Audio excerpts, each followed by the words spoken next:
hello लोगोफोर बड' जब enough' YouTube चेनेलाव बरायबाय आसा खालामो नोंथांमोना बयबो मोजां दङ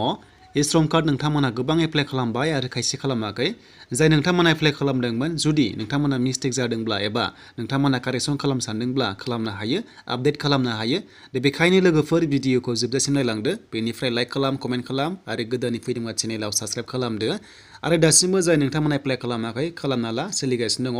आरो बे कार्ड थायोब्ला नोंथांमोना गभर्नमेन्टनिफ्राय बेनिफिट्स मोनगोन होननानै गभर्नमेन्टआ डिक्लेयार होखादों जेरै नोंथांमोना राङारि अनसुंथाइ एबा जायखिजाया स्किम सफैब्ला नोंथांमोना बे कार्डखौ साबमिट खालामफानो हायोब्ला थ' नोंथांमोना बांसिन चान्स मोननाय जागोन दा बेयाव एप्लाइ खालामबा लोगोफोर नोंथांमोना जायफ्रा साख्रि मावो बेयाव खालामनो हाया जायफ्रा लेबार थ' नोंथांमोना बेयावसो एप्लाइ खालामनो हागोन एबा फार्मारफ्रा दा बिदिब्ला जों फैबाय अफिसियेलि वेबसाइटआव दा नोंथांमोना लिंकखौ मोनगोन डिसक्रिपसनाव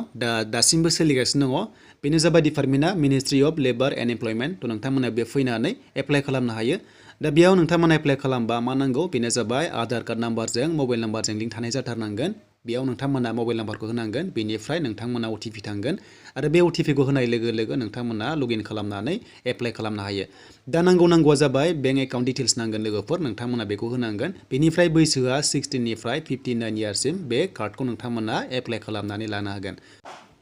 दा लोगोफोर बेयाव नोंथांमोना मबाइल नाम्बारखौ होदो जाय मबाइल नाम्बारा आधार कार्डजों लिंक थानाय दङ बेनिफ्राय एन्टार केपचायाव केपचाखौ होदो जेरै दं बेखौ बे नोंथांमोना बक्सआव होना होदो दा बेनिफ्राय गाहायाव नोंथांमोना मोननै अपसन मोनदों बेखौ नोंथांमोना न' होनांगोन दा बेखौ न' होयोब्लासो नोंथांमोना सेन्ड OTP मोनसे अपसन मोनगोन बेयो श' जागोन आरो नोंथांमोना सेन्ड OTP आव थुनाय लोगो लोगो नोंनि मबाइल नाम्बाराव मेसेज थांसिगोन OTP आरो बे OTPखौ होनानै लगइन खालामदो बेनिफ्राय नोंथांमोना एप्लाइ खालामनो हासिगोन आरो बेजों लोगोसे नोंथांमोना आपडेट खालामनानै लानो हासिगोन दा जायखिया नोंथांमोना एडिट खालामनोबा बेबादि प्रसेसआव फैनांगोन सेम टु सेम नोंथांमोना एप्लाइ खालामनाय बायदि बेयाव मबाइल नाम्बारखौ होनांगोन बेनिफ्राय नोंथांमोना केपचाखौ होनानै लगइन खालामदो बेनिफ्राय जोङो आपडेट खालामनानै लानो हासिगोन गासैखौबो जों एडिट खालामना लानो हायो दा बेखायनो जायफ्रा मिस्टेक जादोंमोन नोंथांमोना एडिट खालामदो आरो हानायसेबां भिडिअखौ शेयार खालाम जाहाथे बयबो रोंनानै एडिट खालामनानै लानो हायो थ' दानिया जों गासैखौबो होजोबनानै जोङो सेन्ड OTP मोनसे मोनगोन गाहायाव नोंथांमोना बेयाव नुदों दा सेन्ड OTP आव थुनाय लोगो लोगो जोंनाव OTP फैगोन दा OTPआ फैबाय लोगोफोर नोंथांमोना OTPखौ होनानै साबमिट खालामनांगोन दा बेयाव नोंथांमोना OTPखौ होदो बेयाव थ' बेयाव जों टाइप खालामबाय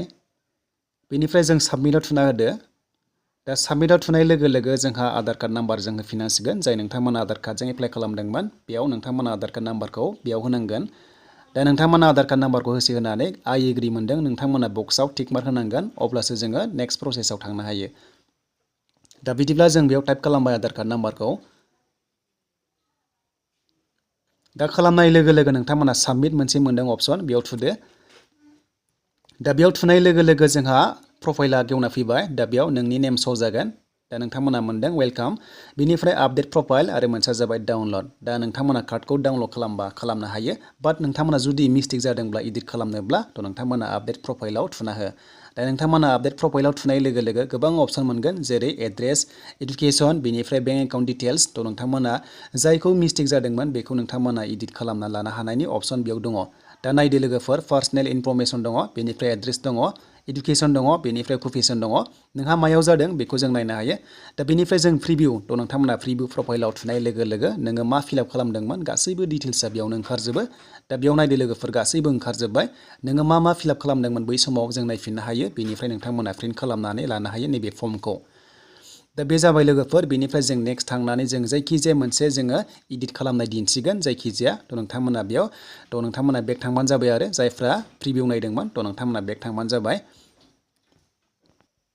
दानिया जों जायखिजाया मोनसे एग्जाम्पल लानोसै बेखायनो जों आपडेट प्रफाइलाव थुबाय दा बेयाव थुनाय लोगो लोगो जों एड्रेस चेन्ज खालामनो हायो बेनिफ्राय जों एडुकेसन खालामनो हायो दा जोंनो बेखौ नांला दा जोंनिया जाबाय बेंक एकाउन्ट डिटेल्सआव जोङो चेन्ज खालामसै एबा जोङो आपडेट खालामगोन आरो